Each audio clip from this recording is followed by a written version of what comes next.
भैया सबसे बड़ा ऐलान यूएई ने किया है। यूएई ने, जी हाँ, दिल खुश हो जाएगा आपका, नाचने लोगे आप यार। और लेकिन ये खुशी में नहीं नाचोगे आप, कॉमेडी में नाचोगे भाई। पता है यूएई ने क्या ऐलान किया है? यूएई ने जीत का ऐलान किया है कि ईरान से हम जंग जीत गए। हाँ भाई साहब, इजराइल, अमेरिका, ईरान तेल लेने गए, किनारे कर दो। जीता है जंग यूएई। बिल्कुल नबी सल्लल्लाहु अलैहि वसल्लम के जमाने की जंग याद आ गई मुझे, जो हुजूर पाक सल्लल्लाहु अलैहि वसल्लम को मैदान जंग में भीड़ का सहारा लेकर जैसे ही जंग शुरू होती थी भाग जाया करते थे, पहाड़ियों में जाकर छुप जाते थे, और जब जीत हो जाती थी वापस आते थे, ऐसे कपड़ा वपड़ा गंदा कर लेते थे, रेत वेत मिट्टी उट्टी डाल ली, थोड़ा हाथ पे खरोच मार ली, और या नबी अल्लाह, खुदा की कसम क्या जीत मिली है, हमारी जीत हुई। ये साला यूएई वही कर रहा है, कह रहा ना हम जीते हैं जी। भाई ऑफिशियल, यूएई का ऑफिशियल कह रहा है कि हम उस जंग में जीत गए जिस जंग को हम लड़ना नहीं चाह रहे थे। ये बताइए, बयान भी दे रहे हैं तो साले उल्टा बयान। अबे बयान तो कम से कम सही दो। कह रहा है कि जो जंग हम लड़ना नहीं चाह रहे थे उस जंग में हमारी जीत हो गई है, जिस जंग से हम दूर भाग रहे थे, और आज हम मजबूत हो चुके हैं, आगे हम कई मुद्दों पर काम करने के लिए। अबे भैया सच्चाई क्या है? सच्चाई ये है कि सबसे ज्यादा अरब में अगर कोई पिटा है तो यूएई, सबसे ज्यादा ड्रोन कहीं गिरे तो वो यूएई, सबसे ज्यादा ईरान की मिसाइलों ने छेद किया तो वो यूएई है। और ये कह रहा नहीं हम जीते हैं जी, हम जीते हैं। ये हाल है भाई, ये क्योंकि इनकी हिम्मत है नहीं, इनकी औकात है नहीं, कभी भी ईरान से टकरा नहीं सकते। अमेरिका की ताकत पलट रहे थे, चौड़े हो रहे थे, अमेरिका ही पिट गया। और आपको याद होगा हमला, इन्होंने अपने यूएई चुपके से अपने फाइटर जेट मिराज 2000 से सीज फायर के बावजूद ईरान पर बमबारी करके आ गया। ईरान ने देखा अच्छा भाई 10 मिनट, 1 2 3 4, हाँ सिर्फ 10 मिनट, 10 मिनट के अंदर ईरान ने जवाबी कार्रवाई की और यूएई की जो ऑयल रिफाइनरी थी उड़ा दिया, हैंड टू हैंड बदला। और ये कह रहे हैं हम जीत गए। भाई साहब सबसे अच्छा मौका है फिर तो मोदी सरकार को ऐलान करना चाहिए, अमेरिका, इजराइल और इन तमाम मिडिल ईस्ट की जंग में भारत की हो गई जीत। तमाम गोदी मीडिया लग जाओ काम पे भाई, यहां तो बोलना ही तो है जैसे यूएई ने बोल दिया है, तुम भी बोलो। बल्कि मैं कह रहा हूं सारी दुनिया ऐलान कर दे कि सारी दुनिया जीत गई है, हर देश जंग जीत गया, बस ईरान हारा बेचारा। ईरान हार गया भाई, यूएई जीत गया। तेरी मेरे दोस्तों, नेतन्याहू का एक बड़ा अपडेट आया है। नहीं, जिंदा है नेतन्याहू, और आप इतने बेगैरत हैं कि आज भी उन लोगों से सवाल नहीं करेंगे। कहा भाई साहब नेतन्याहू को मार दिए रहे, बताओ। अरे बताओ भैया, पूछो ना, ऐसे पूछ नहीं पाएंगे आप। जो नचनिया थे, रील बनाते थे, कोई अपनी गर्लफ्रेंड के साथ, कोई अपनी बहन के साथ, बहुत सारे अच्छे अच्छे क्रिएटर और बहुत सारे गंदे क्रिएटर भी थे। व्यूज कमाने के चक्कर में नेतन्याहू को मार दिया था सालों ने। और भाई अकेला मैं कह रहा था भाई ऐसा नहीं है, लोग इंस्टाग्राम पर मुझे डीएम कर रहा था, भाई देखना नेतन्याहू मर गया क्या। एक ने तो लाश की फोटो भेज दी। हाँ ये कर लो पहले। मैंने कहा भाई हरामी, ये कर क्या रहा हो तुम? कह रहा देखो नेतन्याहू, भाई माशाल्लाह नेतन्याहू मर गया। एक मुल्ला जी ने तो पूरी आयत ही पढ़ डाली, जीत के ऊपर कोई आयत पढ़ डाली, रील थी उसकी। देखिए ईरान ने, बेचारे ईरान की मोहब्बत नहीं कर रहे थे, ईरान ने नेतन्याहू को मार दिया, नेतन्याहू के भाई को मार दिया। अरे मैंने कहा साला ये कौन सी इंटेलिजेंस है इनके पास कि जो 24 घंटे काम कर रहा है उसको नहीं पता, लेकिन नेतन्याहू की मौत हो गई, उसका भाई मर गया, ये इन सुअरों को पता चल गया। ऐसा कौन सा हमने गुनाह कर दिया है कि ये खबर हम तक नहीं आ रही? मैं नहीं बताऊंगा। इतना पैसा खर्च कर रहे हैं, इतने फ्रीलांसर्स को हम पैसे दे रहे हैं, इतने ज्यादा पैसे मैं खर्च कर रहा हूं सही इंफॉर्मेशन लेने के लिए, इनके पास कहां से है भाई? और लोग ऊपर से मुझे परेशान कर, भाई देखा नेतन्याहू मर गया। अरे तेरी, मैंने कहा भाई फेक न्यूज है, मुझे ही गाली बक रहा है। भाई चल, तू तो खुश भी नहीं होने देता। हाँ तो भाई खुश हो लो। मैंने कहा भाई खुश हो लो, कोई बात नहीं है। अब क्या हुआ भाई साहब, जिंदा है नेतन्याहू। और फिर इसी कौम ने कुछ टाइम बाद अपनी दिली तसल्ली के लिए और व्यूज के लिए, व्यूज आने चाहिए, जी ट्रंप मर गया, ट्रंप के हाथ पे एक काला निशान है, ट्रंप बीमार है, ट्रंप अस्पताल में है, भाई रजा भाई सलाम अलैकुम, ट्रंप मर गया। एक कह रहा भाई ट्रंप मर भी गया, प्लस जो सामने आ रहा है ना उसका बॉडी डबल है। मैंने कहा ऐसे लोगों के बीच पत्रकारिता कर रहा हूं मैं, क्या करूं? मैं भी नाचना शुरू कर दूं, मैं भी नचनिया बन जाऊं। नेतन्याहू की जो मेन खबर आई, अब सुनो। नेतन्याहू राजी हो गया है डायरेक्ट लेबनान से बात करने के लिए। कह रहा है, नेतन्याहू ने खुद कहा है कि जो राष्ट्रपति है लेबनान का, उसकी रिक्वेस्ट को हमने एक्सेप्ट कर लिया है। वो ये चाहते हैं कि हम डायरेक्ट बात करें, हम बात कर रहे हैं और करेंगे, राजी हैं, लेकिन जंग के बीच करेंगे बात। यानी जो हमले हम कर रहे हैं वो हमले जारी रहेंगे और बात करेंगे। उधर गुलाबी सुअर ने नेतन्याहू को फोन करके अभी कह दिया है, आज कहा है कि लेबनान पर हमले कम करो ताकि ईरान से डील हो जाए। ईरान का पलड़ा भारी है।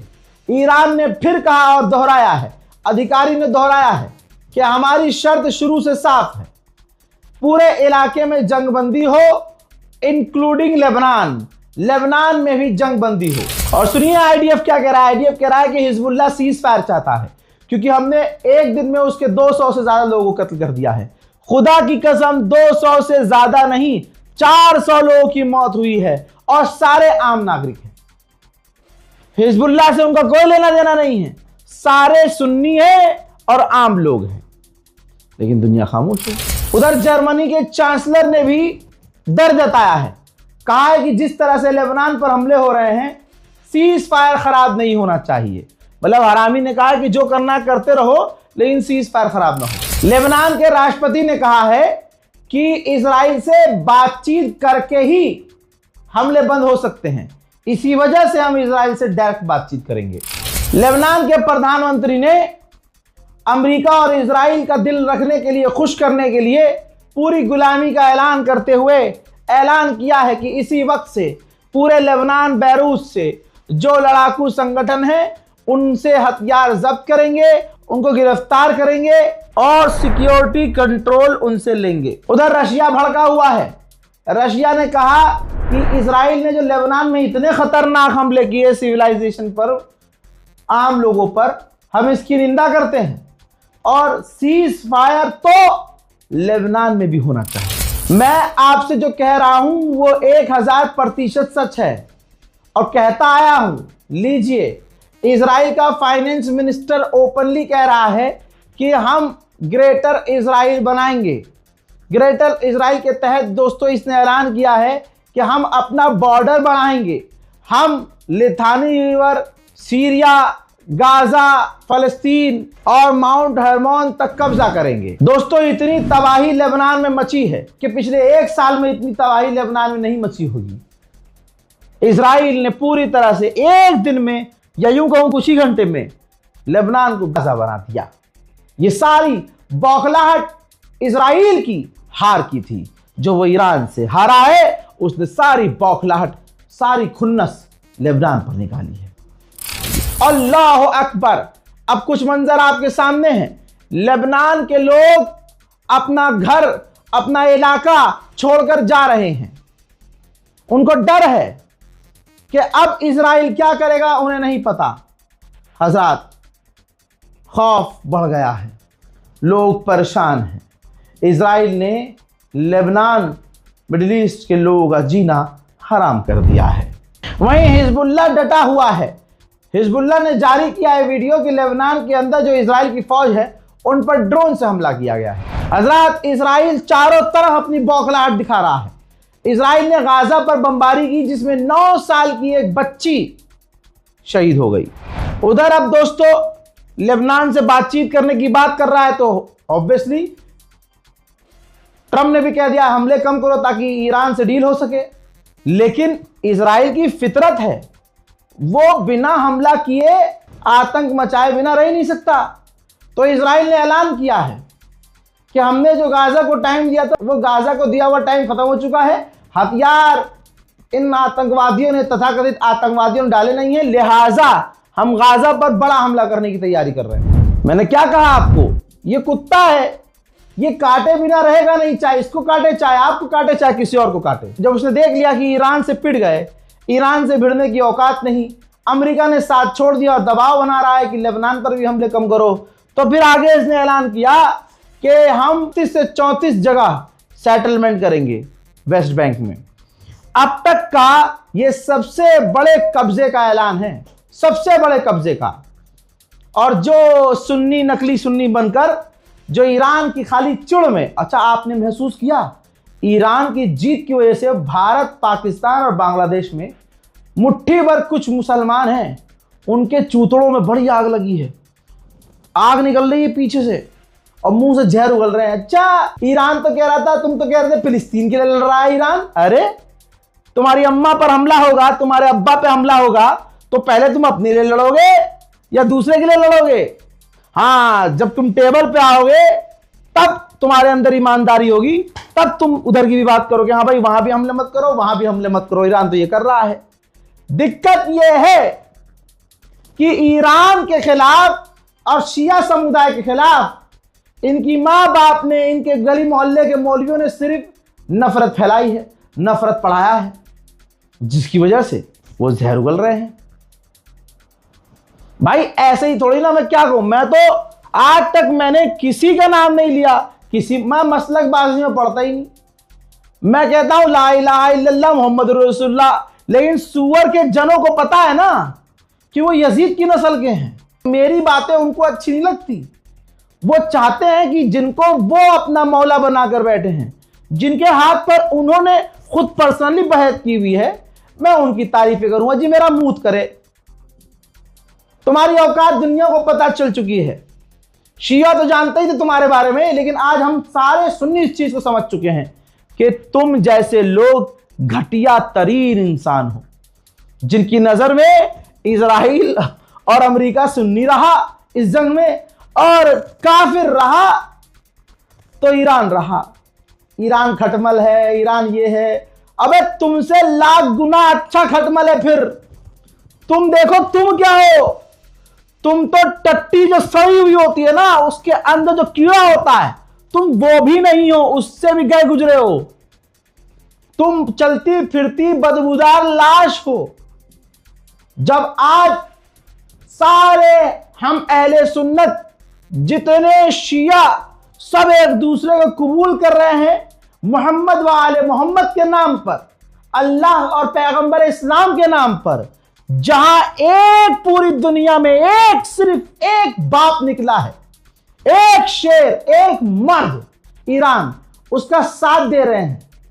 अकीदे के हिसाब से नहीं, बस इस हिसाब से कि वो मुसलमान है और शैतान से लड़ने वाला एक पैदा हुआ है, ईरान।